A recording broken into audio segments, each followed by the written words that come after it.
Anak saya sudah tidak tuli, dokter. Terima kasih, dok. Ucapan itu terdengar seperti syukur. Padahal sebenarnya jeritan seorang ayah. Yang baru sadar, selama ini ia mungkin salah besar. Salah melihat. Salah percaya. Salah hadir. 12-20 detik, kondisi terburuk dan tekanan. Bertahun-tahun, anak itu tumbuh tanpa suara. Bukan karena tak ada uang. Bukan karena tak ada pengobatan. Tapi karena semua orang terlalu yakin pada vonis. Dan tak ada yang mau benar-benar mendengar. Cerita ini bukan tentang keajaiban. Ini tentang penyesalan yang datang bersamaan dengan harapan.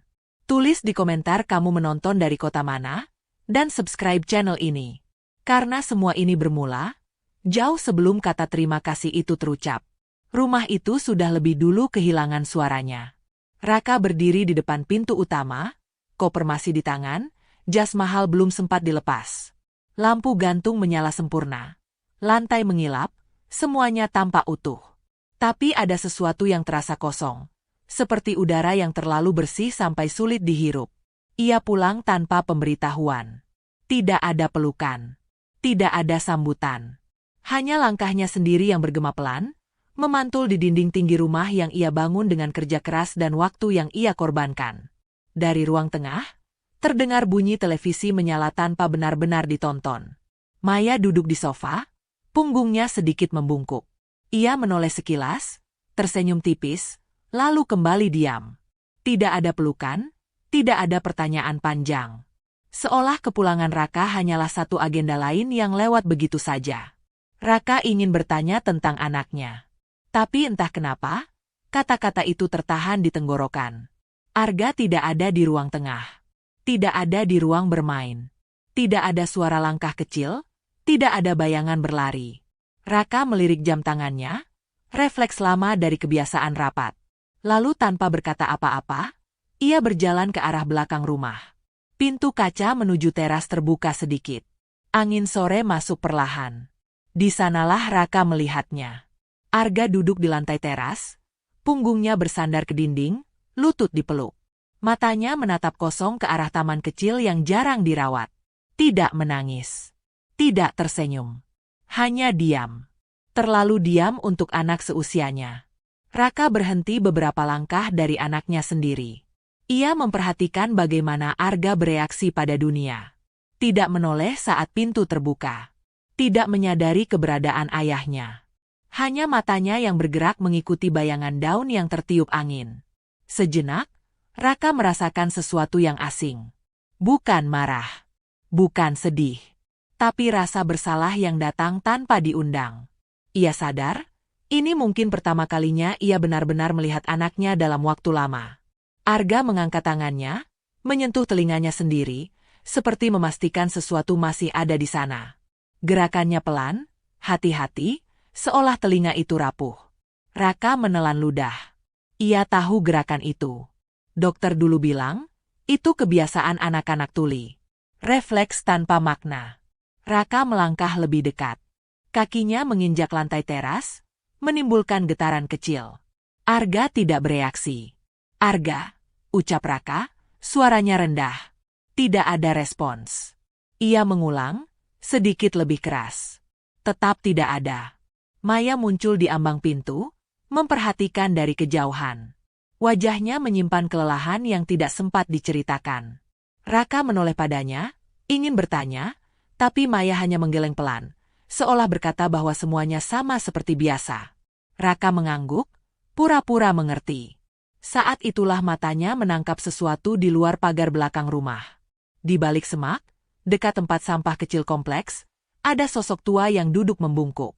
Seorang nenek dengan pakaian lusuh, karung di sampingnya.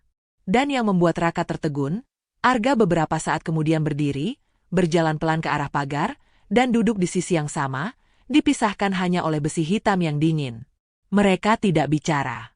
Nenek itu mengangkat tangannya perlahan, memperagakan sesuatu dengan jari. Arga memperhatikan dengan serius, lalu meniru.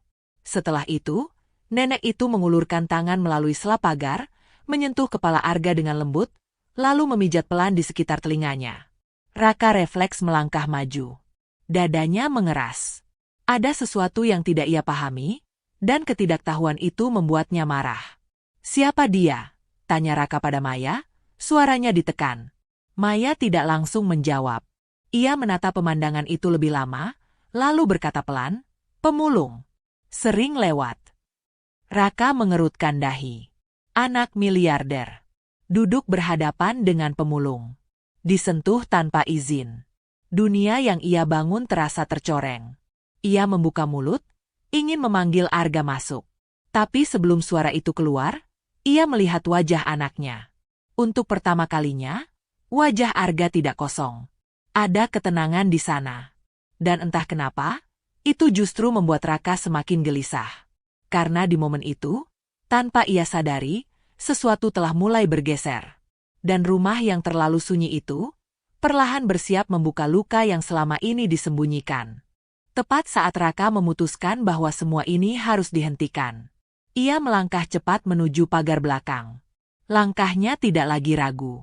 Tangannya terangkat, jari-jarinya mencengkeram besi hitam itu dengan kuat.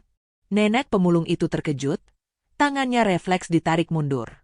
Arga menoleh ke arah ayahnya, bukan karena suara, tapi karena gerakan yang terlalu tiba-tiba. Raka tidak berteriak. Suaranya rendah, terkontrol, tapi keras dalam makna. "Masuk," ucapnya sambil menunjuk ke arah rumah. Arga memandang wajah ayahnya, mencoba membaca bibirnya. Ada kebingungan di sana. Ada penolakan kecil yang tak berani muncul. Ia menoleh sebentar ke arah nenek itu, seolah meminta izin yang tak pernah ia dapatkan dari rumahnya sendiri. Nenek itu menunduk, tidak berkata apa-apa. Tangannya yang keriput merapikan karung di sampingnya. Lalu ia bangkit perlahan dan berjalan menjauh tanpa menoleh lagi. Raka merasakan dadanya mengembang. Ada kepuasan sesaat yang pahit. Seperti seseorang yang merasa telah mengembalikan kendali, meski tak tahu apa yang baru saja ia hancurkan. Di dalam rumah, Arga duduk kembali di sudut yang sama seperti sebelumnya. Diam. Lebih diam dari biasanya. Raka berdiri di tengah ruang keluarga, menatap anaknya dari jauh. Maya berdiri di sisi lain, matanya berkaca-kaca, tapi bibirnya tetap rapat. "Kenapa kamu biarkan orang asing menyentuh anak kita?" tanya Raka akhirnya. Maya menarik napas panjang. "Dia tidak menyakiti Arga." "Itu bukan jawabanku." Maya menatap Raka, lama. "Yang menyakiti Arga bukan sentuhan itu." Kalimat itu menggantung. Tajam. Tapi Raka memilih tidak mendengarnya. Malam itu, Raka mengeluarkan perintah yang terdengar seperti keputusan logis. Arga tidak boleh keluar rumah sendirian. Pintu belakang dikunci. Jadwal Arga diatur ulang. Sekolah, rumah, terapi. Tidak ada lagi teras belakang. Tidak ada lagi pagar. Tidak ada lagi pemulung. Semua rapi. Semua terkendali. Namun sejak malam itu, Arga berubah. Ia menjadi lebih pendiam. Tatapannya kosong lebih lama. Tangannya sering mengepal tanpa sadar. Di meja makan, ia hanya mengaduk nasi, lalu berhenti. Maya memperhatikan setiap gerak kecil itu, sementara Raka memilih fokus pada ponselnya, pada angka, pada rapat yang tak pernah berhenti. Beberapa hari kemudian, telepon dari sekolah datang. Guru Arga berbicara hati-hati. Ia melaporkan bahwa Arga sering terkejut tanpa sebab jelas. Menoleh ke arah pintu sebelum dibuka. Terdiam lama saat lantai bergetar oleh langkah anak lain. Seperti merasakan sesuatu yang tidak bisa ia jelaskan. Raka menutup telepon dengan satu kalimat singkat. "Anak saya tuli sejak lahir." Ia mengulang kalimat itu pada dirinya sendiri. Seperti mantra. Seperti pembelaan. Di malam yang sama, Raka terbangun oleh sesuatu yang aneh. Bukan suara, tapi getaran. Entah dari mana. Ia membuka mata, melihat Arga berdiri di ambang pintu kamarnya. Anak itu menatapnya dengan wajah tegang, napasnya cepat. Raka duduk. "Kenapa?" tanyanya, refleks. Arga menunjuk telinganya. Lalu menggeleng. Lalu menunjuk keluar kamar. Gerakannya tidak jelas. Tidak sempurna. Tapi penuh desakan. Raka merasa tidak nyaman. "Kembali tidur," ucapnya, lalu berbaring lagi. Arga berdiri beberapa detik, lalu pergi. Keesokan paginya, Maya menemukan Arga duduk di kamar mandi, menutup telinganya dengan kedua tangan, matanya merah. Tidak menangis. Hanya gemetar kecil yang tak bisa ia hentikan. Maya memeluknya. Untuk pertama kalinya setelah lama, Arga membalas pelukan itu dengan erat. Raka melihat adegan itu dari pintu. Ada sesuatu yang mengusiknya. Perasaan bahwa ia sedang kehilangan sesuatu yang tak bisa ia beri nama. Di luar pagar belakang, tempat nenek pemulung biasa duduk, kini kosong. Hanya dedaunan kering dan bekas tapak karung. Raka berdiri di sana cukup lama sore itu. Tidak memanggil siapa-siapa. Tidak berbicara. Dan tanpa ia sadari, larangan yang ia buat untuk melindungi, justru mulai membungkam sesuatu yang selama ini perlahan bangkit dalam diam. Pagi itu, rumah kembali rapi. Terlalu rapi. Tidak ada kursi yang bergeser, tidak ada pintu yang dibiarkan terbuka. Maya menyiapkan sarapan seperti biasa, tapi langkahnya terasa lebih berat. Arga duduk di meja makan tanpa menatap apapun. Tangannya terlipat di pangkuan, bahunya sedikit naik, seperti menahan sesuatu dari dalam tubuhnya sendiri. Raka turun dari lantai atas dengan kemeja licin dan ponsel di tangan. Ia melirik Arga sekilas. Tidak ada pertanyaan. Tidak ada sapaan. Ia merasa semua sudah kembali ke jalur yang benar. Namun Maya melihat sesuatu yang tidak dilihat Raka. Setiap kali sendok menyentuh piring, Arga tersentak kecil. Bukan kaget seperti biasanya, tapi seperti orang yang bersiap. Seolah tubuhnya mengingat sesuatu yang belum sempat dipahami oleh pikirannya. Arga. Maya memanggil pelan sambil mencondongkan tubuhnya. Arga tidak menoleh. Tapi matanya bergerak. Cepat. Menyapu arah suara itu berasal. Maya terdiam. Raka memperhatikan dari sudut matanya. Jangan membesarkan hal kecil, ucapnya tanpa menoleh. Itu refleks. Maya ingin membantah. Tapi kata-kata itu berhenti di dadanya. Ia sudah terlalu lama hidup di antara keputusan Raka yang selalu terdengar logis. Siang harinya, Maya memberanikan diri keluar rumah. Bukan untuk pergi jauh. Hanya berjalan ke belakang kompleks, ke tempat yang selama ini ia pura-pura tidak perhatikan.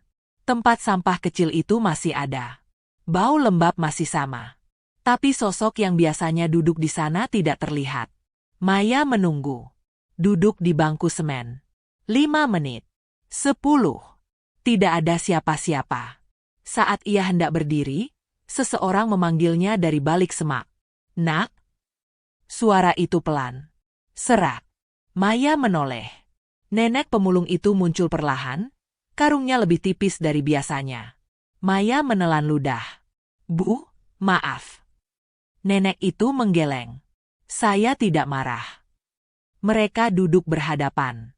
Tidak ada jarak sosial. Tidak ada gengsi. Hanya dua perempuan dengan kelelahan yang berbeda. Kenapa ibu memijat telinga anak saya? Tanya Maya akhirnya. Nenek itu tersenyum kecil. Saya tidak memijat untuk menyembuhkan. Maya terdiam. Saya hanya menenangkan, lanjut nenek itu. Anak itu tegang. Di sini. Ia menunjuk dadanya sendiri. Bukan di telinga. Maya merasakan dadanya ikut sesak. Nenek itu bercerita tanpa dramatis. Tentang hidupnya di desa. Tentang anak yang dulu sering demam dan rewel. Tentang sentuhan yang ia pelajari dari ibunya, bukan dari buku. Tidak ada janji. Tidak ada klaim. Kalau salah, ia berhenti, katanya sederhana. Maya pulang dengan langkah gemetar. Ia membawa pulang bukan harapan, tapi kegelisahan yang lebih dalam. Malam itu, Arga kembali gelisah. Ia duduk di lantai kamar, punggung menempel dinding, tangannya menutup telinga. Nafasnya pendek. Maya memeluknya, mencoba meniru gerakan nenek itu. Sentuhan pelan. Tidak menekan. Tidak memaksa. Dan untuk pertama kalinya, Arga berhenti gemetar. Raka berdiri di ambang pintu. Melihat semuanya. Tidak ikut masuk. Tidak ikut bertanya. Hanya berdiri, merasa asing di rumahnya sendiri. Beberapa detik kemudian, sebuah bunyi kecil terdengar. Hampir tidak ada. Hanya jatuhnya mainan plastik dari rak. Arga tersentak. Matanya membesar. Ia menoleh ke arah bunyi itu. Raka membeku. Itu bukan kebetulan. Bukan refleks kosong. Ada jeda. Ada arah. Ada respons. Maya menatap Raka. Matanya bergetar, bukan karena harapan, tapi karena takut. Takut berharap. Takut salah lagi. Raka menelan ludah. Dadanya terasa sempit. Dunia yang selama ini ia yakini mulai retak, bukan dengan suara keras, tapi dengan retakan kecil yang tak bisa diabaikan. Dan di dalam keheningan rumah itu, sesuatu yang selama ini dikubur oleh keyakinan, perlahan mencoba mengetuk dari dalam. Tepat ketika Raka memutuskan untuk tidak membukakan pintunya. Pagi itu, Raka bangun lebih awal dari biasanya. Ia berdiri lama di depan cermin, merapikan dasi dengan gerakan berulang yang terlalu rapi. Di kepalanya, adegan semalam berputar terus. Mainan jatuh. Arga menoleh. Terlalu jelas untuk diabaikan, tapi juga terlalu menakutkan untuk diterima. Ia memilih satu jalan yang paling ia kenal sepanjang hidupnya. Mencari kepastian dari otoritas. Sarapan berlangsung sunyi. Maya menyuapi Arga pelan, memperhatikan setiap tarikan napas anak itu. Raka duduk di seberang meja, ponselnya tergeletak tanpa disentuh. "Kita ke rumah sakit hari ini," ucap Raka tiba-tiba. Maya terkejut. "Untuk apa?" "Pemeriksaan ulang," jawab Raka singkat. Sekalian menutup semua keraguan. Arga menatap wajah ayahnya, membaca gerak bibir dengan cermat. Kata rumah sakit bukan hal asing baginya. Ia berhenti mengunyah. Perjalanan ke rumah sakit terasa lebih panjang dari biasanya. Raka menyetir tanpa banyak bicara. Maya duduk di belakang, memegang tangan Arga. Setiap kali klakson terdengar dari kejauhan, Arga mengangkat kepala, alisnya berkerut, seperti mencoba menangkap sesuatu yang belum ia pahami sepenuhnya. Raka melihat itu dari kaca spion. Jantungnya berdegup lebih cepat. Ia menekan gas sedikit lebih dalam. Rumah sakit besar itu menyambut mereka dengan bau antiseptik dan suara langkah yang bergema. Raka melangkah mantap, menyebut nama dokter dengan nada akrab. Seorang dokter senior menyambut dengan senyum profesional. "Kasus ini sudah lama," kata dokter itu sambil membuka berkas. "Hasilnya jelas sejak awal." Raka mengangguk cepat. "Saya hanya ingin memastikan." Arga duduk di kursi pemeriksaan. Kabel-kabel kecil ditempelkan. Lampu-lampu dinyalakan. Maya berdiri di samping, menahan napas. Raka berdiri sedikit menjauh, tangannya terlipat di dada, seperti sedang menunggu vonis yang sebenarnya sudah ia hafal. Tes dimulai. Suara frekuensi diperdengarkan. Getaran halus dilepaskan. Dan di tengah prosedur itu, sesuatu yang tidak seharusnya terjadi. Arga mengernyit. Bahunya bergerak. Ia menoleh sedikit ke kanan saat nada tertentu muncul. Gerakannya kecil, hampir tak terlihat. Tapi Maya melihatnya. Dokter itu melihatnya. Raka juga melihatnya. Dokter berhenti. Ruangan mendadak sunyi. "Itu refleks," kata dokter cepat, "terlalu cepat. Bisa saja reaksi otot." Raka mengangguk. Lega yang dipaksakan mengalir di dadanya. "Ya, itu juga yang saya pikirkan." Maya menatap Raka. Wajahnya pucat, tapi dia menoleh ke arah sumbernya. Dokter menutup berkas. "Bu, jangan berharap berlebihan. Kasus seperti ini sering menipu emosi orang tua." Kalimat itu menusuk, tapi Raka justru berpegang padanya. Dalam perjalanan pulang, Raka berbicara lebih banyak dari biasanya. Tentang rencana terapi lanjutan. Tentang sekolah. Tentang jadwal yang harus kembali teratur. Suaranya terdengar yakin, hampir seperti meyakinkan dirinya sendiri. Maya diam. Arga menatap keluar jendela. Sore itu, Raka menerima laporan dari asistennya. Rapat luar negeri dipercepat. Ia harus berangkat lagi 2 hari lagi. Dunia lamanya memanggil. Dunia yang tidak menuntutnya mendengar hal-hal yang tidak nyaman. Malamnya, Arga bermain sendiri di ruang tengah. Raka lewat, berhenti sejenak, lalu melanjutkan langkahnya. Ia tidak ingin melihat terlalu lama. Takut menemukan sesuatu yang tidak bisa ia sangkal. Tiba-tiba, pintu kamar tertutup oleh angin. Bunyi itu kecil, tapi cukup. Arga menoleh. Kali ini lebih jelas. Lebih cepat. Raka berdiri membelakangi anaknya. Ia membeku. Tangan kanannya mengepal. Maya berdiri di ujung lorong. Mata mereka bertemu. Tidak ada kata. Hanya satu kesadaran yang sama-sama menekan dada. Raka menarik napas panjang, lalu berkata dingin, "Kita sudah ke dokter." Kalimat itu seperti palu. Bukan untuk Arga, tapi untuk dirinya sendiri. Namun malam itu, saat Raka berbaring di tempat tidur, suara-suara yang tidak pernah ia dengar sebelumnya justru datang menghantam pikirannya. Bukan dari luar, tapi dari dalam. Dari celah keyakinan yang mulai runtuh. Dan untuk pertama kalinya, Raka takut. Bukan karena anaknya mungkin bisa mendengar. Tapi karena jika itu benar, maka selama ini, ialah yang memilih untuk tuli. Dan pikiran itu menghantui Raka bahkan sebelum pagi datang. Ia terbangun dengan dada sesak, seolah mimpi buruk belum selesai meski matanya sudah terbuka. Jam dinding menunjukkan pukul 4 lewat sedikit. Rumah masih gelap. Terlalu tenang. Raka duduk di tepi ranjang, mengusap wajahnya pelan, lalu menoleh ke arah Maya yang tidur membelakangi dirinya. Untuk pertama kalinya setelah sekian lama, ia ingin bertanya. Bukan tentang jadwal. Bukan tentang dokter. Tapi tentang apa yang sebenarnya Maya lihat selama ini. Namun kata-kata itu kembali ia telan. Di dapur, Raka menuang kopi dengan tangan sedikit gemetar. Bunyi cangkir menyentuh meja terdengar lebih keras dari seharusnya. Dari lorong, Arga muncul. Rambutnya masih berantakan, matanya sembab. Ia berhenti beberapa langkah dari dapur, ragu, lalu melangkah pelan mendekat. Raka menoleh. Tatapan mereka bertemu. Arga tidak bicara. Tapi matanya menempel pada bibir ayahnya, menunggu sesuatu. Raka membuka mulut, lalu menutupnya lagi. Ia mengalihkan pandangan, menyesap kopi yang sudah pahit sejak tegukan pertama. Maya masuk beberapa saat kemudian. Ia melihat jarak yang aneh itu. Terlalu dekat untuk disebut jauh, tapi terlalu asing untuk disebut keluarga.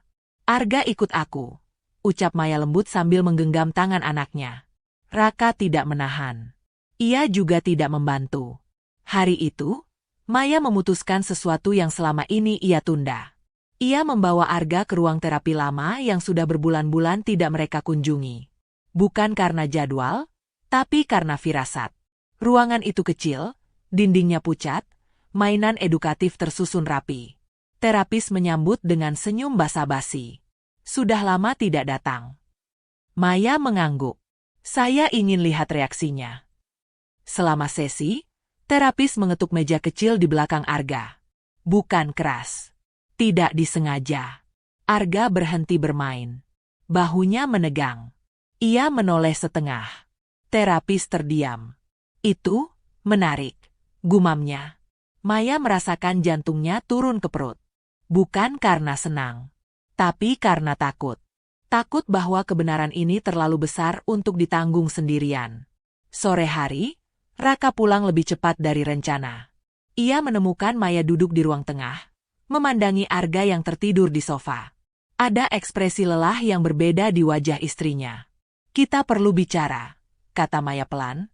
Raka menghela napas, lalu duduk. "Aku sudah bilang, kita ke dokter." "Aku juga sudah lihat sesuatu," balas Maya. "Bukan satu. Bukan dua." Raka mengangkat kepalanya. "Jangan mulai." "Kenapa?" Suara Maya bergetar. "Kenapa kamu lebih percaya orang lain daripada anakmu sendiri?" Kalimat itu seperti ditarik pelan, tapi ujungnya tajam. Raka berdiri. "Aku percaya data. Aku percaya hasil. Bukan perasaan." Maya ikut berdiri. "Dan aku hidup dengan dia setiap hari." Sunyi jatuh di antara mereka. Arga berguling kecil di sofa, lalu kembali diam. Seolah tubuhnya ikut mendengar pertengkaran yang tidak bersuara itu. Malamnya, Raka menerima panggilan video dari asistennya. Tiket penerbangan sudah siap. 2 hari lagi. Ia mengiyakan tanpa banyak bicara. Setelah panggilan ditutup, ia duduk sendiri di ruang kerja. Lampu meja menyala. Dokumen terbuka, tapi matanya kosong. Dari kejauhan, terdengar bunyi kecil. Sendok jatuh di dapur. Raka menegang. Beberapa detik kemudian, langkah kaki kecil terdengar mendekat. Arga berdiri di ambang pintu ruang kerja. Ia menatap ayahnya. Lama.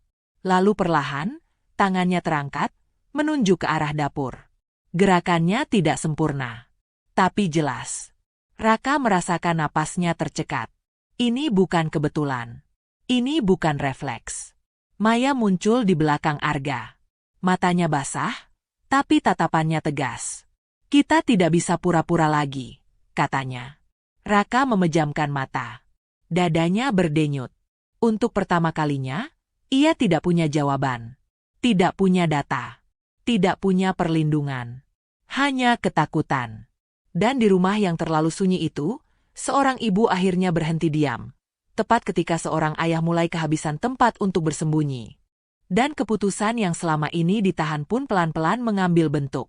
Malam itu, Maya tidak langsung tidur. Ia duduk di tepi ranjang Arga lebih lama dari biasanya, memperhatikan napas anaknya yang naik turun tidak teratur. Setiap beberapa menit, Arga menggerakkan kepalanya kecil, seolah tubuhnya sedang menyesuaikan diri dengan sesuatu yang belum sepenuhnya ia pahami.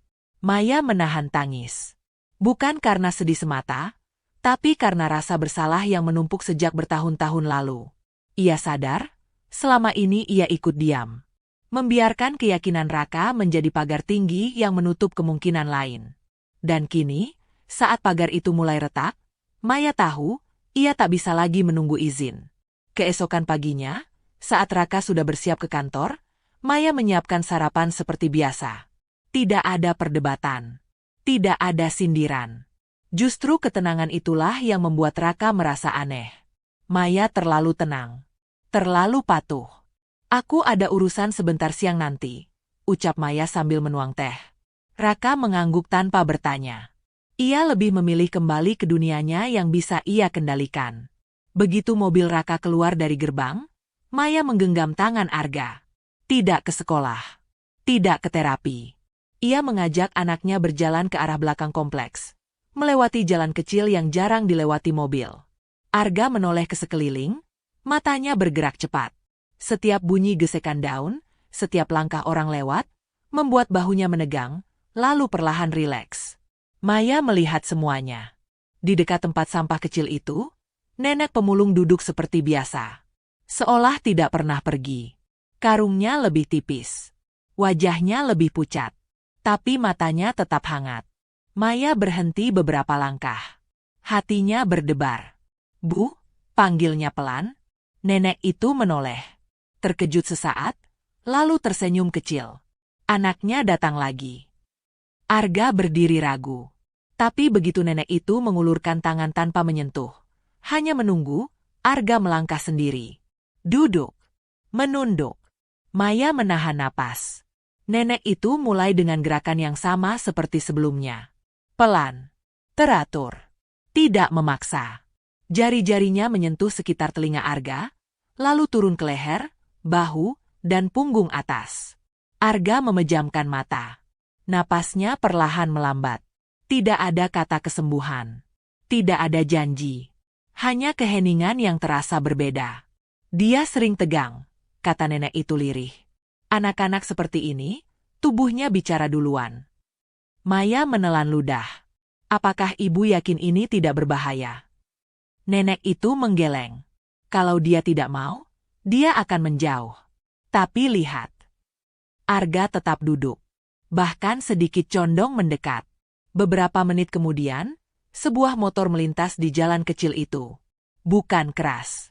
Tidak mengejutkan. Tapi cukup. Arga tersentak. Lalu, menoleh. Bukan acak. Bukan refleks kosong. Ia menoleh ke arah suara. Maya menutup mulutnya dengan tangan. Air mata jatuh tanpa izin. Nenek itu menghentikan sentuhan. Cukup, katanya pelan. Jangan dipaksa. Maya mengangguk. Dadanya bergetar hebat. Saat mereka pulang, Arga terlihat lebih tenang. Bahkan langkah kakinya lebih ringan. Maya tahu, ini bukan akhir. Ini justru awal dari sesuatu yang akan mengguncang rumah mereka. Sore hari, Raka pulang lebih cepat lagi. Ia melihat Maya dan Arga di ruang tengah. Ada sesuatu yang berbeda. Bukan bahagia, tapi lebih hidup. "Kalian kemana?" tanya Raka. Maya menatapnya. "Lama. Jalan." Raka mengerutkan dahi. "Kemana?" Maya berdiri. "Ke belakang." Sunyi jatuh. Wajah Raka mengeras. "Kamu melanggar," katanya pelan tapi tegas. "Aku mendengar anak kita," jawab Maya. Suaranya gemetar tapi tidak mundur. "Itu bukan bukti," Raka membalas cepat. Maya menahan air mata. "Lalu apa?" Raka terdiam. Untuk pertama kalinya, ia tidak tahu harus menjawab apa. Malam itu, Raka berdiri lama di depan jendela ruang kerja. Dari jauh, terdengar suara langkah Arga di lorong. Ia menoleh. Arga berhenti, menatap ayahnya. Lalu perlahan, tanpa isyarat, tanpa petunjuk, ia berkata pelan. "Tidak jelas. Tidak sempurna, Pak." Satu suku kata. Hampir tidak terdengar. Tapi cukup. Raka membeku. Jantungnya seperti berhenti berdetak. Dan di detik itu, ia tahu, tidak ada lagi tempat untuk lari. Tidak ada lagi dinding keyakinan yang bisa ia sembunyikan di baliknya. Karena sesuatu yang selama ini ia tolak, kini berdiri tepat di hadapannya. Dan memanggilnya dengan suara yang belum siap ia dengar. Membuat Raka sadar bahwa kendali itu akhirnya runtuh. Raka tidak bergerak. Tidak menjawab. Tidak mendekat. Satu suku kata itu masih menggantung di udara, tipis, rapuh, tapi terlalu nyata untuk dianggap ilusi. Arga berdiri di ambang pintu, menunggu. Wajahnya tegang, seolah ia sendiri tidak yakin apa yang baru saja keluar dari mulutnya. Maya melangkah pelan ke samping anaknya. Tangannya gemetar saat menyentuh bahu Arga. Ia ingin menangis, tapi menahannya mati-matian. Tangisan sekarang terasa terlalu keras, terlalu kasar untuk momen yang begitu rapuh. Raka akhirnya berbalik. Wajahnya pucat. Bibirnya terbuka sedikit, tapi tidak ada suara yang keluar. Ia menatap Arga seperti menatap orang asing yang tiba-tiba membawa kabar buruk. "Jangan, ulangi," ucap Raka akhirnya, suaranya rendah dan kaku. Arga mengernyit. Ia tidak mengerti sepenuhnya, tapi ia menangkap ketegangan itu. Tubuhnya langsung menegang. Ia mundur setengah langkah. Kalimat itu bukan larangan yang jelas, tapi cukup untuk mematahkan keberanian kecil yang baru saja muncul. Malam itu, Raka hampir tidak tidur. Ia mondar-mandir di ruang kerja, membuka laptop, menutupnya lagi. Tangannya berkali-kali meraih ponsel, lalu meletakkannya kembali. Ia ingin menelepon seseorang. Dokter, asisten, siapa saja yang bisa mengembalikan dunia ke bentuk yang ia kenal. Pagi-pagi sekali, Raka sudah berada di rumah sakit lain. Lebih besar. Lebih bergengsi. Nama-nama dokter tertempel di dinding dengan huruf emas. Ia membawa Arga tanpa banyak bicara. Maya ikut, tapi jaraknya terasa lebih jauh dari biasanya. Dokter baru itu mendengarkan dengan senyum tipis. Terlalu tenang. Terlalu yakin. "Kasus seperti ini sering terjadi," katanya sambil membolak-balik hasil lama. Orang tua mendengar apa yang ingin mereka dengar. Maya membuka mulut, tapi Raka mendahuluinya. "Jadi ini tidak mungkin." Dokter itu mengangkat bahu. "Secara medis, sangat kecil." Kata kecil itu seperti tali penyelamat. Raka langsung berpegang padanya. "Terima kasih, Dok," ucap Raka cepat. Terlalu cepat. Di lorong rumah sakit, Maya berhenti melangkah. "Dia memanggilmu?" Raka menoleh tajam. "Itu kebetulan." "Dia menyebutmu." "Cukup," potong Raka. Suaranya meninggi untuk pertama kalinya. Beberapa orang menoleh. Arga menutup telinganya dengan kedua tangan. Refleks. Bukan karena suara, tapi karena tekanan. Raka melihat itu. Dan untuk pertama kalinya, rasa malu menyelinap masuk. Malu karena ia baru saja menjadi sosok yang ia benci. Ayah yang menakutkan. Malamnya, Raka mendapat undangan makan malam dari kolega bisnis. Orang-orang penting. Orang-orang yang mengenalnya sebagai pria rasional. Ia datang. Tersenyum. Tertawa. Membicarakan proyek dan angka. Di tengah percakapan, salah satu dari mereka menyinggung anak-anak. Tentang prestasi. Tentang sekolah unggulan. Raka tersenyum kaku. Anak saya, spesial. Kata itu terdengar asing di lidahnya. Ia pulang lebih larut. Rumah sudah gelap. Maya duduk di ruang tengah sendirian. Kamu takut? Kata Maya tanpa menoleh. Raka melepas jasnya. Aku tidak takut. Kamu takut salah, Maya melanjutkan. Takut semua yang kamu bangun berdiri di atas keputusan yang keliru. Raka terdiam. Itu terlalu tepat. Dari kamar Arga, terdengar bunyi kecil. Mainan jatuh lagi. Raka menegang. Kali ini, ia tidak bergerak. Tidak ingin tahu. Tidak ingin melihat. Namun Maya berdiri dan berjalan ke kamar itu. Raka mengikuti dari belakang, ragu. Arga berdiri di tengah kamar, memegang mainan itu. Ia menoleh ke arah pintu. Menatap ayahnya. Lama. Lalu, dengan napas terputus-putus, ia mencoba lagi. Lebih pelan. Lebih takut. Pak. Raka merasakan lututnya melemah. Tidak ada lagi dokter. Tidak ada lagi teori. Tidak ada lagi perlindungan. Hanya kenyataan yang berdiri di hadapannya, menuntut diakui. Dan malam itu, Raka akhirnya menyadari, yang paling ia takuti bukanlah jika anaknya bisa mendengar. Melainkan jika dunia segera tahu, bahwa selama ini, ia memilih untuk tidak mendengarkan. Dan ketakutan itulah yang membuat Raka justru berdiri semakin kaku di tempatnya. Keesokan paginya, Raka berangkat kerja lebih awal dari biasanya. Bukan karena semangat, tapi karena ia tidak sanggup duduk lebih lama di rumah itu. Rumah yang kini terasa seperti cermin besar, memantulkan kembali setiap keputusan yang selama ini ia banggakan. Di dalam mobil, ponselnya bergetar tanpa henti. Grup kantor. Grup kolega.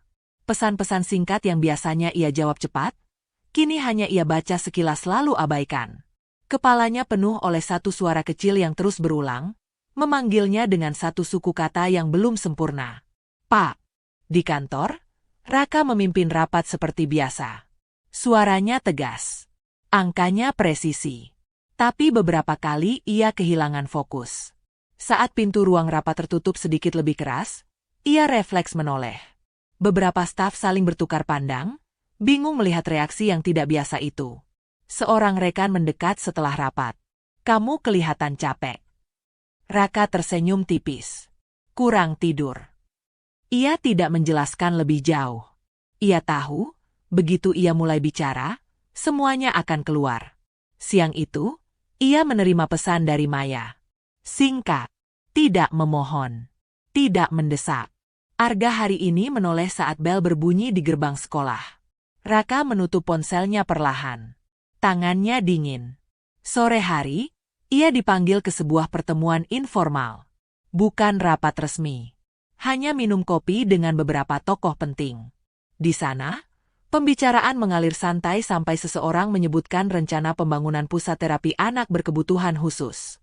Kamu pasti punya pandangan soal ini, kata seseorang sambil tersenyum ramah. Anakmu, kan? Kalimat itu tidak dilanjutkan. Tapi cukup. Raka mengangguk kaku. Saya bukan ahli. Padahal selama ini, ia selalu merasa menjadi ahli dalam hidupnya sendiri. Ia pulang dengan kepala lebih berat dari saat berangkat. Di depan rumah, ia melihat mobil asing terparkir sebentar, lalu pergi. Tetangga menoleh. Ada bisik kecil yang tertahan.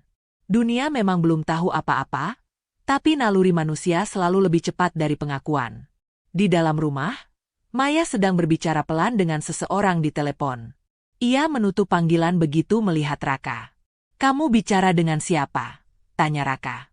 Guru Arga. Jawab Maya jujur. Mereka ingin evaluasi ulang.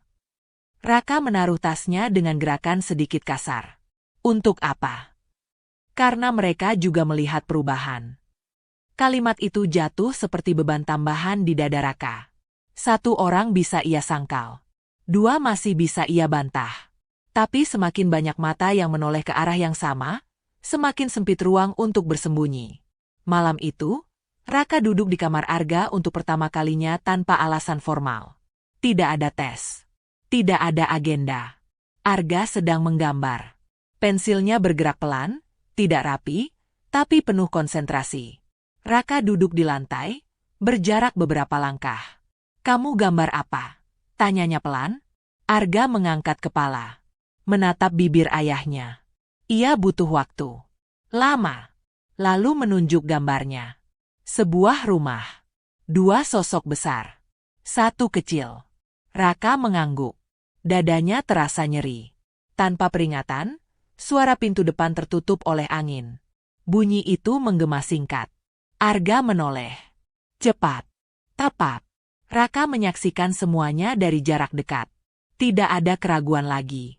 Tidak ada celah untuk menyangkal. Tangannya gemetar. Ia ingin memanggil dokter. Ingin memanggil dunia. Tapi kakinya terasa berat. "Pap," ucap Arga lagi. Lebih jelas dari sebelumnya. Raka menunduk. Ia menutup wajahnya dengan kedua tangan.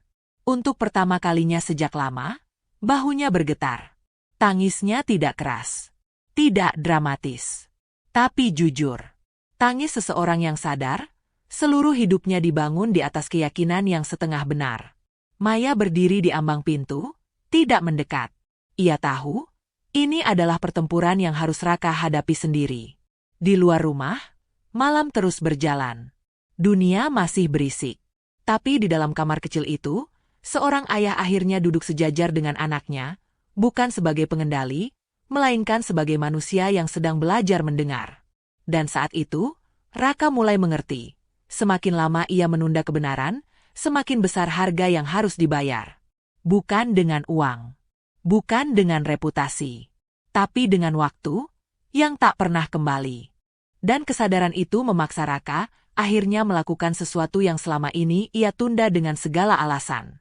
Pagi itu, Raka tidak berangkat ke kantor. Ia duduk di meja makan lebih lama dari biasanya, menatap kalender dinding tanpa benar-benar melihat tanggal. Maya memperhatikan dari dapur, tidak bertanya, tidak memberi dorongan. Ia tahu, keputusan yang dipaksakan hanya akan melahirkan penolakan baru. "Aku akan bawa Arga periksa lagi," ucap Raka akhirnya, suaranya datar. Maya mengangguk pelan. Tidak tersenyum. Tidak menangis. Hanya satu anggukan yang syarat kelelahan. Perjalanan kali ini berbeda. Tidak ada keyakinan di langkah Raka. Tidak ada sikap pemilik kebenaran. Ia duduk di belakang, sejajar dengan Arga, memperhatikan setiap gerak kecil anaknya. Setiap bunyi klakson dari kejauhan membuat Arga mengangkat kepala. Tidak selalu tepat, tapi cukup sering untuk membuat dada Raka terasa diremas.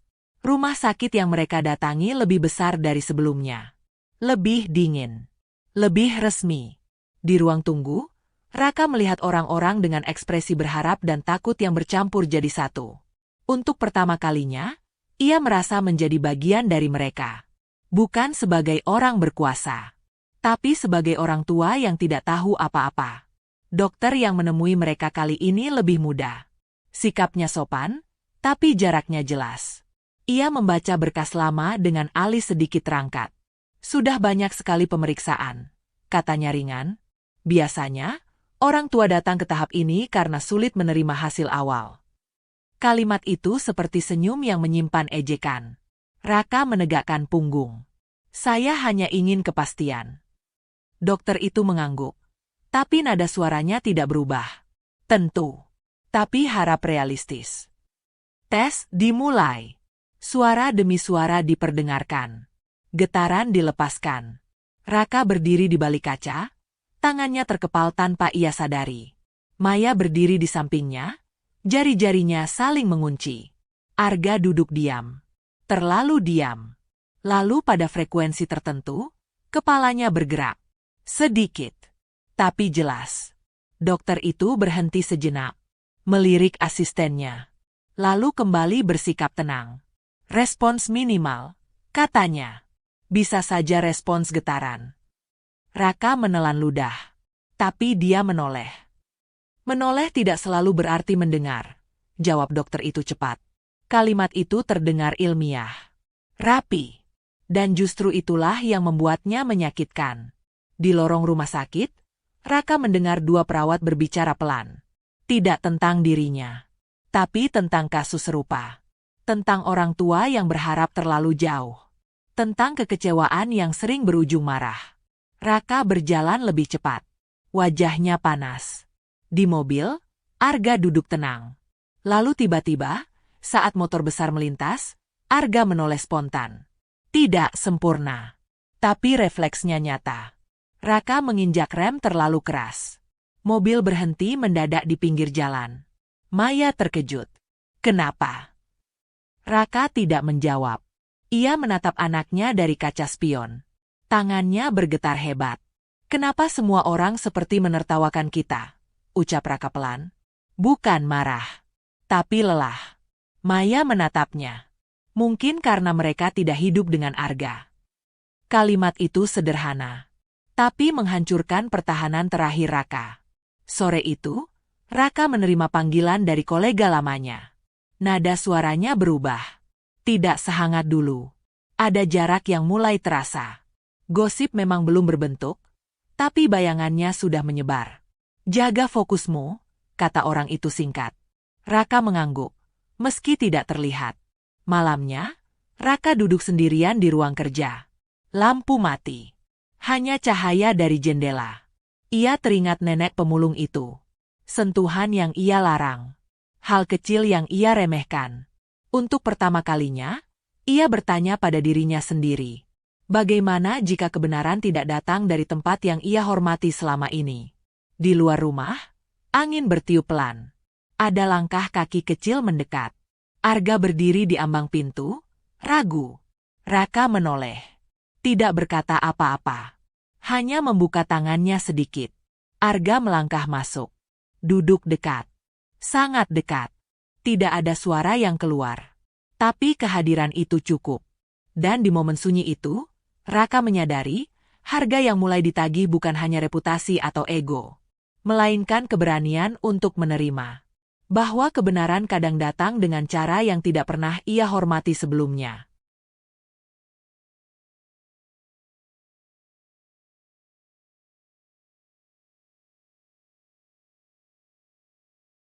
Dan pikiran itu membuat Raka duduk diam lebih lama dari yang sanggup ia akui.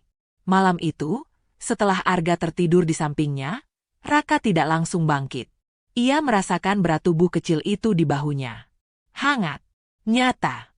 Selama ini ia selalu mengukur segalanya dengan angka dan laporan, tapi tidak pernah benar-benar mengukur kehadiran. Kini, untuk pertama kalinya, ia membiarkan dirinya kalah oleh rasa lelah. Pagi datang tanpa keputusan yang jelas. Raka tetap mengenakan kemeja, tapi tidak membawa tas kerja. Maya memperhatikannya dari kejauhan. "Kamu mau kemana?" tanya Maya pelan. Raka terdiam beberapa detik. Ke belakang. Maya tidak bertanya lagi. Ia hanya mengangguk, seperti orang yang sudah terlalu sering berharap dan belajar untuk tidak menggenggam terlalu kuat. Raka berjalan sendirian melewati jalan kecil di belakang kompleks. Tidak ada sopir. Tidak ada pengawal. Langkahnya terasa canggung, seolah tubuhnya tidak terbiasa berada di tempat yang tidak memberi hormat padanya. Bau sampah dan tanah lembab menyambut lebih dulu. Beberapa orang menoleh. Ada yang mengenali. Ada yang hanya menilai dari sepatu dan jam di pergelangan tangannya. Di dekat tempat sampah kecil itu, nenek pemulung tidak langsung terlihat. Raka berdiri cukup lama, merasa bodoh, merasa terlambat. Saat ia hampir berbalik, suara serak itu muncul dari belakang. "Cari siapa, Nak?" Raka menoleh. Nenek itu berdiri beberapa langkah darinya, karungnya kini jauh lebih tipis. Wajahnya lelah, tapi tatapannya tetap tenang. Tidak takut, tidak kagum. Raka menelan ludah. "Saya, ayahnya Arga." Nenek itu mengangguk pelan. "Saya tahu." Jawaban itu membuat Raka kehilangan pijakan. Tidak ada tuduhan. Tidak ada rasa bersalah yang dipamerkan. Justru ketenangan itulah yang menampar. "Mengapa ibu melakukan itu?" tanya Raka akhirnya. menyentuh anak saya. Nenek itu tidak langsung menjawab. Ia duduk di bangku semen, memberi isyarat agar Raka melakukan hal yang sama. Raka ragu, lalu duduk. Untuk pertama kalinya dalam hidupnya, ia duduk sejajar dengan orang yang selama ini tidak pernah ia anggap ada. Karena anak itu terlalu tegang, jawab nenek itu pelan. Tubuhnya menahan terlalu banyak. Raka menunduk. Dokter bilang. Nenek itu tersenyum kecil. Saya bukan dokter. Kalimat itu sederhana. Tapi justru disitulah kebenarannya. Saya tidak menyembuhkan, lanjut nenek itu. Saya hanya membantu tubuhnya tenang. Kalau telinganya mendengar, itu urusan yang lebih besar dari saya. Raka merasakan dadanya sesak. Semua penolakan yang selama ini ia bangun runtuh satu persatu. Ia menatap tangan nenek itu. Keriput. Kasar. Tangan yang tidak pernah masuk ruang rapat, tidak pernah memegang laporan, tapi mungkin justru menyentuh lebih jujur. Kalau saya salah, kata nenek itu lagi, anak itu akan menjauh sendiri. Raka terdiam lama. Ia teringat bagaimana Arga selalu mendekat. Saat ia pulang, Maya melihat wajah Raka yang berbeda. Tidak kalah, tapi tidak lagi menang. Aku bertemu dia, kata Raka pelan. Maya tidak langsung menjawab. Ia hanya menarik napas panjang, seolah beban yang lama dipikul akhirnya dibagi dua. Hari itu, Raka membatalkan keberangkatannya ke luar negeri. Keputusan itu langsung menimbulkan pertanyaan. Telepon berdatangan. Nada suara berubah. Ada yang halus. Ada yang terang-terangan kecewa. Raka tidak menjelaskan. Ia tidak lagi punya energi untuk mempertahankan citra. Sore menjelang, Arga duduk di ruang tengah. Raka duduk di hadapannya. Tidak ada mainan. Tidak ada tes. Hanya dua manusia yang saling memperhatikan. Raka menepuk lantai pelan. Arga menoleh. Bukan sempurna, tapi cukup. Raka menutup matanya. Dadanya bergetar. Ia tidak menangis keras. Ia hanya mengangguk. Seperti orang yang akhirnya menerima kekalahan terpenting dalam hidupnya. Dan di hari itu, Raka menyadari, ia tidak sedang turun derajat dengan mendatangi jalan yang tidak pernah ia hormati. Ia justru sedang naik. Menuju satu-satunya tempat yang selama ini ia hindari. Sebagai seorang ayah, bukan sebagai pengendali. Dan keputusan itulah yang membawa Raka kembali ke tempat yang paling ia percayai sekaligus paling ia takuti. Rumah sakit besar itu berdiri megah, dingin, dan penuh wibawa. Bangunan yang selama ini selalu membuat Raka merasa aman. Tempat di mana semua hal dijelaskan dengan istilah, grafik, dan kesimpulan yang rapi. Hari itu, ia melangkah masuk bukan sebagai klien penting, bukan sebagai donatur, melainkan sebagai ayah yang membawa anaknya dengan tangan sedikit gemetar. Maya berjalan di sisi Arga. Tangannya menggenggam erat, seolah takut sesuatu akan direbut kembali. Arga tampak tenang, terlalu tenang. Matanya bergerak ke segala arah. Mencatat dunia dengan cara yang selama ini tersembunyi. Mereka dipanggil masuk ruang pemeriksaan utama. Dokter senior yang dulu pernah menangani Arga duduk di balik meja besar. Wajahnya tetap sama. Tenang. Percaya diri. Bahkan sebelum pemeriksaan dimulai, senyum tipis itu sudah terasa seperti jarak. Apa yang membuat Anda kembali? Tanya dokter itu ringan, sambil menyilangkan tangan. Raka menarik napas. Saya ingin pemeriksaan menyeluruh. Sekarang. Dokter itu melirik berkas lama. Hasilnya tidak akan berubah. Nada suaranya tidak keras. Justru itulah yang membuatnya menyakitkan. Tes dimulai. Lebih lengkap. Lebih lama. Arga duduk di tengah ruangan dengan kabel dan alat yang lebih banyak dari sebelumnya. Lampu menyala dan mati. Suara dengan frekuensi berbeda diperdengarkan. Beberapa kali, Arga bereaksi. Menoleh. Mengernyit. Bahunya bergerak mengikuti arah suara. Dokter mencatat. Asisten saling pandang. Tapi tidak ada yang berkata apa-apa. Akhirnya, dokter itu berdiri. Menarik kursinya sedikit ke belakang. Responsnya ada, katanya akhirnya. Tapi sangat minimal. Raka mencondongkan tubuh. Minimal atau nyata? Dokter itu menatap Raka. Kali ini, Senyumnya berubah. Pak Raka, dengan segala hormat, banyak orang tua datang ke titik ini karena tidak siap menerima kenyataan. Harapan sering membuat orang salah mendengar. Kalimat itu jatuh di ruangan seperti udara dingin. Maya mengepalkan tangan. Dia memanggil ayahnya. Dokter itu tertawa kecil. Bukan mengejek terang-terangan. Tapi cukup untuk membuat darah Raka naik. Itu bisa saja suara refleks. Jawabnya. Tidak terkontrol. Tidak bermakna. Raka berdiri. Suaranya bergetar, tapi jelas. Anak saya tidak pernah bicara.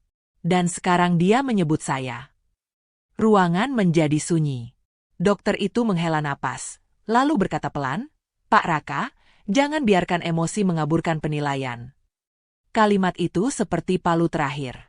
Saat itulah sesuatu terjadi. Di luar ruangan, sebuah troli logam terjatuh. Bunyi keras. Tidak direncanakan. Tidak terkontrol. Arga tersentak. Kepalanya berputar cepat. Matanya langsung mengarah ke sumber suara. Tubuhnya menegang, lalu perlahan rileks. Semua orang melihat.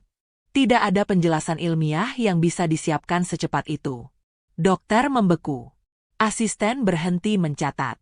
Maya menutup mulutnya. Raka berdiri dengan napas terputus-putus. Pak, ucap Arga lagi.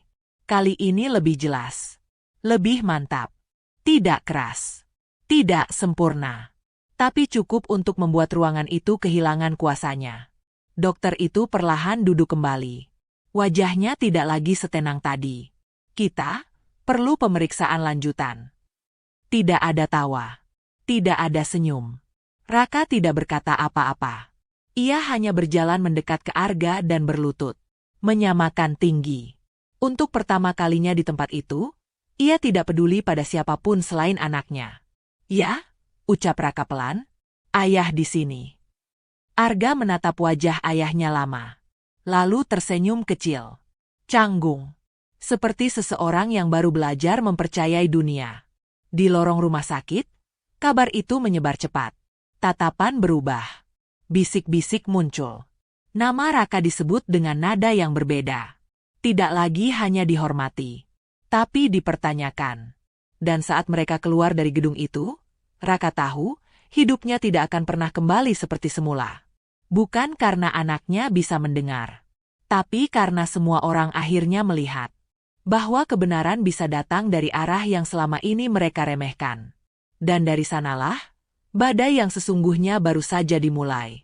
Bukan dengan teriakan, melainkan dengan tatapan-tatapan yang berubah arah. Keesokan harinya, nama Raka mulai terdengar di tempat-tempat yang tidak pernah ia bayangkan sebelumnya. Bukan di ruang rapat, bukan di forum bisnis, tapi di lorong rumah sakit, di ruang tunggu sekolah, di pesan singkat yang beredar pelan tanpa nama pengirim. Anaknya yang dulu tuli itu ya? Katanya sekarang bisa dengar. Bukannya dulu sudah divonis pasti. Kalimat-kalimat itu tidak keras, tapi berulang. Dan justru karena itulah mereka melekat. Raka merasakannya sejak pagi. Saat ia mengantar Arga ke sekolah, beberapa orang tua menoleh terlalu lama. Senyum mereka canggung. Ada rasa ingin tahu yang disembunyikan di balik sopan santun. Guru menyambut dengan hangat, tapi lebih hati-hati dari biasanya. Pak Raka, ujar kepala sekolah pelan. Kami dapat laporan dari guru kelas. Ada perubahan yang signifikan. Raka mengangguk. Saya tahu. Kami ingin evaluasi ulang. Secara resmi. Kata resmi itu terasa berat. Seperti awal dari sesuatu yang tidak bisa ditarik kembali. Di mobil, Arga duduk diam. Tapi matanya hidup. Saat bel sekolah berbunyi dari kejauhan, ia menoleh. Tidak kaget. Tidak panik. Hanya menoleh. Seolah dunia perlahan mulai memberinya ruang. Raka melihat itu. Dadanya menghangat sekaligus nyeri. Siang harinya, telepon Raka tidak berhenti berdering. Rekan bisnis. Mitra lama.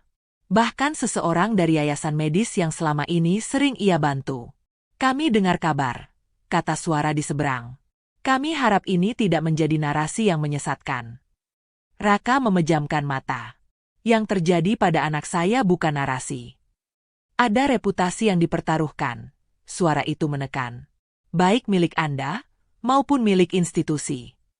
Setelah telepon ditutup, Raka duduk lama tanpa bergerak. Untuk pertama kalinya, ia menyadari bahwa kebenaran tidak selalu disambut dengan kelegaan. Kadang justru ditahan karena terlalu mengganggu keseimbangan yang sudah mapan. Sore itu, seorang dokter dari rumah sakit besar datang berkunjung. Tidak resmi. Tidak tercatat. Duduk di ruang tamu dengan sikap ramah yang kaku. Kami hanya ingin memastikan, Pak Raka, katanya, bahwa apapun yang terjadi tidak disalahartikan sebagai kesalahan prosedur. Raka menatapnya lurus. Apakah ada yang salah dengan prosedur itu? Dokter itu tersenyum tipis. Tidak. Tapi persepsi publik bisa kejam. Kalimat itu membuat Maya berdiri. Anak kami bukan persepsi. Suasana menegang. Tidak ada yang meninggikan suara. Tapi batas sudah jelas. Malamnya, Raka membaca sebuah artikel kecil di situs lokal. Tidak menyebut namanya secara lengkap. Tapi cukup jelas untuk dikenali. Tentang anak berkebutuhan khusus. Tentang harapan orang tua. Tentang kontroversi medis. Raka menutup laptop. Tangannya gemetar. Di kamar Arga, anak itu sedang bermain balok. Raka duduk di lantai, mengamati. Ia mengetuk pelan 2 kali di lantai. Arga menoleh. Tapak. Raka menghela napas panjang. Kita mungkin akan disorot, ucapnya pelan, meski tahu Arga belum memahami seluruh kata. Dan itu tidak akan mudah. Arga mendekat, lalu duduk di sampingnya. Menyandarkan kepala kecilnya ke bahu Raka. Itu cukup. Beberapa hari kemudian, undangan resmi datang. Pemeriksaan lanjutan. Panel medis. Observasi terbuka. Tidak ada lagi ruang privat. Maya membaca surat itu dengan tangan gemetar. Mereka akan melihat semuanya. Raka mengangguk. Biarlah. Untuk pertama kalinya, ia tidak mencoba melindungi diri dengan kekuasaan atau jarak. Ia tahu, langkah ini bisa meruntuhkan citra yang ia bangun puluhan tahun. Tapi mundur sekarang berarti menyangkal Arga. Malam sebelum pemeriksaan, Raka duduk sendirian di ruang tengah. Ia teringat nenek pemulung itu. Sentuhan sederhana. Tanpa niat membuktikan apapun. Ia berdiri, mengambil jaket, dan melangkah keluar. Tidak jauh.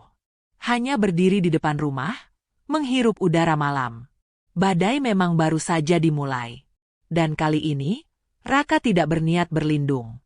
Karena jika harus memilih antara reputasi dan seorang anak yang akhirnya bisa mendengar dunia. Ia tahu, untuk pertama kalinya dalam hidupnya, pilihan itu terasa jelas. Meski harus dibayar dengan harga yang tidak kecil. Ruang observasi itu lebih besar dari ruang pemeriksaan biasa. Kursi tersusun rapi. Beberapa orang mengenakan jas putih, sebagian lain pakaian formal. Tidak ada kamera resmi, tapi Raka tahu, terlalu banyak mata yang hadir untuk disebut kebetulan. Ini bukan sekadar pemeriksaan. Ini adalah pembuktian terbuka. Arga duduk di tengah ruangan. Kakinya tidak menyentuh lantai. Maya berdiri di belakangnya, tangannya diletakkan di bahu anak itu. Raka duduk sedikit terpisah, diminta menunggu hingga sesi dimulai. Seorang dokter senior membuka pembicaraan. Suaranya tenang, terlatih, dan dingin. Kami akan melakukan observasi respons pendengaran secara bertahap. Tidak ada yang menatap Arga sebagai anak. Mereka menatapnya sebagai kasus. Tes dimulai dengan prosedur standar. Bunyi halus. Frekuensi rendah. Arga tidak bereaksi. Beberapa kepala mengangguk, seolah ini menguatkan keyakinan lama. Raka merasakan telapak tangannya basah. Kemudian frekuensi dinaikkan. Suara dikeluarkan dari arah yang tidak terlihat langsung. Arga mengernyit. Bahunya bergerak kecil. Ia menoleh setengah. Salah satu dokter berdehem. Respons ambigu. Tulisan dicatat. Nada tetap dingin. Raka menunduk. Ia tahu, inilah saat yang paling menyakitkan. Saat harapan dipreteli kata demi kata. Lalu sesuatu yang tidak tercatat terjadi. Di luar ruangan, sebuah pintu logam tertutup terlalu keras. Tidak disengaja. Tidak terencana. Bunyi itu memantul. Arga tersentak. Kepalanya langsung berputar ke arah suara. Matanya membesar. Napasnya terhenti sesaat.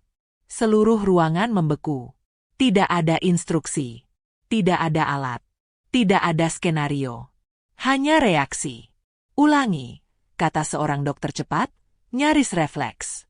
Pintu ditutup lagi. Lebih pelan. Arga tetap menoleh. Kali ini lebih tenang. Lebih yakin. Sunyi jatuh berat. Tidak ada yang langsung bicara. Pena berhenti menulis. Seorang asisten menatap layar, lalu menatap rekan di sebelahnya. Dokter senior itu berdiri perlahan. Mendekat beberapa langkah. Arga, katanya, jelas, tanpa isyarat tangan. Arga tidak langsung merespons. Tapi matanya bergerak. Mencari. Menangkap. Arga, ulangnya, sedikit lebih keras. Anak itu menoleh. Tepat ke arah suara. Bukan refleks. Bukan kebetulan. Beberapa detik berlalu tanpa siapapun berani berkata apa-apa. Lalu Arga melakukan sesuatu yang tidak tercantum di prosedur manapun. Ia menoleh ke arah Raka. Bibirnya bergerak pelan. Terbata. Tapi nyata. Pak. Satu suku kata itu tidak keras. Tapi cukup untuk merobohkan segalanya. Maya menutup mulutnya. Bahunya bergetar. Raka berdiri tanpa sadar. Kakinya lemas. Ia ingin mendekat, tapi takut merusak momen. Dokter senior itu menghela napas panjang. Wajahnya tidak lagi dingin. Tidak lagi yakin. Kita perlu evaluasi ulang seluruh riwayat, ucapnya akhirnya. Tidak ada penyangkalan. Tidak ada pembelaan. Beberapa orang di ruangan itu menunduk. Bukan karena kalah, tapi karena tidak lagi punya alasan untuk berdiri lebih tinggi. Raka melangkah ke tengah ruangan. Ia berlutut di depan Arga. Tangannya gemetar saat menyentuh pipi anaknya. Iya, jawab Raka lirih. Ayah di sini. Arga tersenyum kecil. Canggung, tapi utuh. Saat mereka keluar dari ruang observasi, lorong rumah sakit terasa berbeda. Tidak ada bisik-bisik. Tidak ada tatapan meremehkan. Hanya keheningan yang berat. Seorang dokter muda menunduk sedikit saat berpapasan. Tidak berkata apa-apa. Raka tidak merasa menang. Tidak ada rasa puas. Yang ada hanya kelelahan panjang, dan kesadaran bahwa banyak waktu telah terlewat tanpa perlu. Di luar gedung, matahari sore menyentuh wajah Arga. Anak itu menyipit, lalu tersenyum kecil. Raka berdiri di sampingnya, tidak lagi merasa perlu menjelaskan apapun pada dunia. Karena di hari itu, bukan hanya Arga yang didengar, tapi juga suara-suara kecil yang selama ini dikalahkan oleh keyakinan besar. Dan meski pembuktian telah terjadi, Raka tahu, masih ada satu hal yang belum selesai. Seseorang yang tidak pernah meminta pengakuan. Dan kini perlahan menghilang dari tempat yang seharusnya ia dapatkan terima kasih. Membuat dada Raka terasa sesak dengan cara yang berbeda dari sebelumnya. Sepanjang perjalanan pulang dari rumah sakit, Raka lebih banyak diam. Arga duduk di kursi belakang, memandang keluar jendela, menoleh setiap kali ada suara yang cukup kuat menyentuhnya. Maya sesekali menatap suaminya dari kaca spion, tapi tidak bertanya. Ia tahu, pembuktian barusan tidak menutup semua luka. Justru membuka satu yang lebih dalam. Begitu sampai rumah, Raka tidak masuk. Ia berdiri di depan gerbang, menatap ke arah belakang kompleks. Tempat yang selama ini hanya ia lihat sekilas. Tempat yang pernah ia anggap kotor, tidak layak, dan berbahaya. Aku mau ke belakang, ucap Raka akhirnya. Maya mengangguk. Aku ikut. Mereka berjalan menyusuri jalan kecil yang sama, kali ini bertiga. Arga menggenggam tangan ayahnya erat, seolah takut dilepaskan dari dunia yang baru mulai ia kenal. Bau tanah dan sampah menyambut. Beberapa orang menoleh, mengenali Raka, tapi kali ini ia tidak menunduk atau menghindar. Bangku semen itu kosong. Tidak ada karung. Tidak ada gerakan tangan pelan. Tidak ada suara serak yang memanggil nak. Raka berhenti. Dadanya turun. Bu, panggilnya, lebih pelan dari yang ia bayangkan. Tidak ada jawaban. Maya melihat sekeliling. Mungkin sudah pulang. Tapi entah kenapa, Raka tahu, ini bukan soal pulang. Mereka bertanya pada beberapa orang sekitar. Seorang tukang parkir menggeleng. Seorang ibu yang biasa lewat menatap ragu, lalu berkata, "Sudah beberapa hari tidak kelihatan." Setiap jawaban terasa seperti pintu yang ditutup pelan. Sore itu berubah menjadi malam. Lampu-lampu rumah menyala satu persatu. Tapi bangku semen itu tetap kosong. Raka duduk di sana, menatap telapak tangannya sendiri. Tangan yang selama ini terbiasa memberi perintah, menandatangani keputusan, tapi gagal mengenali sentuhan tulus saat ia hadir tepat di depan mata. Arga berdiri di depannya. Ia melihat bangku itu, lalu menoleh ke arah ayahnya. Bibirnya bergerak pelan. Tidak jelas. Tapi matanya bertanya. Raka menelan ludah. Dia tidak ada. Malam itu, Raka tidak bisa tidur. Ia teringat setiap larangan yang ia ucapkan. Setiap tatapan curiga. Setiap keputusan cepat yang ia ambil tanpa bertanya. Semua itu kini kembali, bukan sebagai kemarahan, tapi sebagai rasa bersalah yang tidak tahu harus diletakkan di mana. Keesokan harinya, Raka kembali ke tempat itu sendiri. Pagi masih dingin. Jalanan sepi. Di bawah bangku semen, ia melihat sesuatu yang tertinggal. Tas kain kecil. Ia mengambilnya dengan hati-hati. Di dalamnya, botol kecil berisi minyak beraroma samar. Tidak ada label. Tidak ada nama. Hanya bau hangat yang langsung mengingatkannya pada Arga yang tertidur lebih tenang setelah sentuhan-sentuhan itu. Raka duduk lama dengan tas itu di pangkuannya. Tidak ada alamat. Tidak ada nomor. Tidak ada cara untuk mengucapkan terima kasih. Sore harinya, Raka pulang dengan langkah berat. Ia duduk di ruang tengah bersama Maya dan Arga. Tanpa berkata apa-apa, ia membuka tas kecil itu dan meletakkannya di meja. Maya menatapnya, lalu menutup mulutnya dengan tangan. Air mata jatuh tanpa suara. Dia tidak pernah minta apa-apa, kata Maya lirih. Raka mengangguk. Dan aku mengusirnya. Arga meraih botol kecil itu. Mengendusnya. Lalu menoleh ke arah ayahnya. Hangat. Ucapnya pelan, tidak sempurna, tapi cukup. Kata itu menghantam Raka lebih keras dari ejekan dokter manapun. Malam itu, Raka berdiri lama di teras belakang. Tempat semua ini bermula. Tidak ada yang bisa ia lakukan selain berdiri dan mengakui satu hal yang terlambat. Bahwa perubahan terbesar dalam hidupnya datang dari seseorang yang tidak pernah ia anggap penting. Dan orang itu pergi tanpa meminta dikenang. Di langit, bulan menggantung pucat. Raka menarik napas panjang, lalu berbisik, bukan pada siapapun. Terima kasih. Tidak ada yang menjawab. Dan di keheningan itu, Raka tahu, penutup dari semua ini tidak akan datang dengan sorak atau pengakuan besar. Ia akan datang dengan sunyi, dan penerimaan yang pelan. Itulah yang akhirnya mengubah cara Raka memandang pagi berikutnya. Ia terbangun tanpa alarm. Tidak ada jadwal rapat yang dikejar. Tidak ada ponsel yang langsung ia raih. Untuk pertama kalinya setelah bertahun-tahun, ia membiarkan dirinya duduk di tepi ranjang, mendengarkan rumah. Bukan suara besar. Hanya bunyi halus. Jam dinding. Angin pagi. Langkah kecil dari lorong. Arga muncul di pintu kamar. Rambutnya masih acak, matanya belum sepenuhnya terbuka. Ia berdiri sebentar, lalu melangkah masuk tanpa ragu. Raka menepuk sisi ranjang. Arga duduk di sana, dekat. Sangat dekat. Tidak ada kata yang keluar. Dan Raka tidak merasa perlu mengisinya. Di dapur, Maya menyiapkan sarapan. Bunyi wajan, air mendidih, sendok yang diletakkan pelan. Arga menoleh beberapa kali. Tidak selalu tepat. Tidak selalu cepat. Tapi nyata. Setiap kali itu terjadi, Raka merasakan sesuatu di dadanya bergerak. Bukan euforia.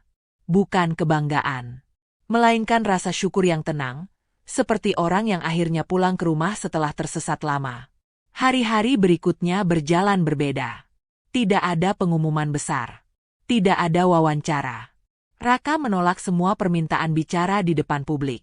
Ia membiarkan dokter melakukan evaluasi lanjutan tanpa sorotan. Ia membiarkan Arga berkembang tanpa tuntutan untuk membuktikan apapun.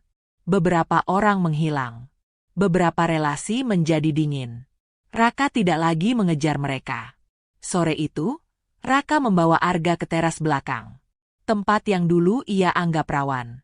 Kini terasa sederhana. Ia duduk di bangku yang sama, memandangi halaman. Arga duduk di lantai, memainkan balok kayu.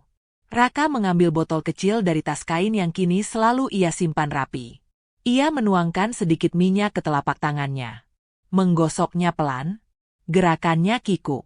Tidak terlatih, tapi tulus. Ia menatap Arga, menunggu. Arga mendekat sendiri. Raka memijat pelan, seperti yang ia ingat. Tidak tepat, tidak sempurna. Tapi Arga memejamkan mata. Napasnya melambat. Raka menelan ludah. Dadanya terasa penuh. Kalau ayah salah, ucap Raka pelan, kamu boleh menjauh. Arga tidak menjauh.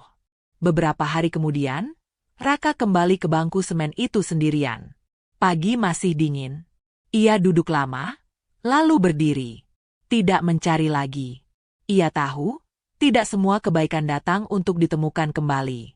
Ada yang hanya singgah untuk mengubah arah. Ia meninggalkan tas kecil berisi makanan dan botol air di bawah bangku. Tidak ada nama. Tidak ada pesan. Di rumah, Arga mulai mengucapkan kata-kata pendek. Tidak jelas. Tidak rapi. Tapi penuh usaha. Setiap kata bukan target, melainkan hadiah. Raka tidak pernah menyuruh mengulang. Ia hanya mendengarkan. Sungguh-sungguh mendengarkan. Suatu malam, saat hujan turun pelan, Arga duduk di samping Raka di ruang tengah. Hujan mengetuk atap. Arga menoleh. Matanya berbinar kecil. Hujan, ucapnya terbata. Raka tersenyum. Matanya basah. Ia tidak berkata apa-apa selama beberapa detik. Lalu menjawab, iya. Satu kata. Tapi penuh makna. Maya berdiri di ambang pintu, menyaksikan itu semua. Tidak menangis. Tidak tersenyum lebar. Hanya berdiri, tenang. Seperti seseorang yang akhirnya melihat luka lama ditutup, bukan dengan perban besar, tapi dengan waktu. Malam itu, Raka berbaring di samping Arga sampai anak itu tertidur. Ia memperhatikan wajah kecil itu lama. Wajah yang dulu ia lihat sebagai masalah yang harus diselesaikan. Kini ia lihat sebagai manusia yang harus didengar. Raka menyadari sesuatu yang sederhana, tapi terlambat ia pahami.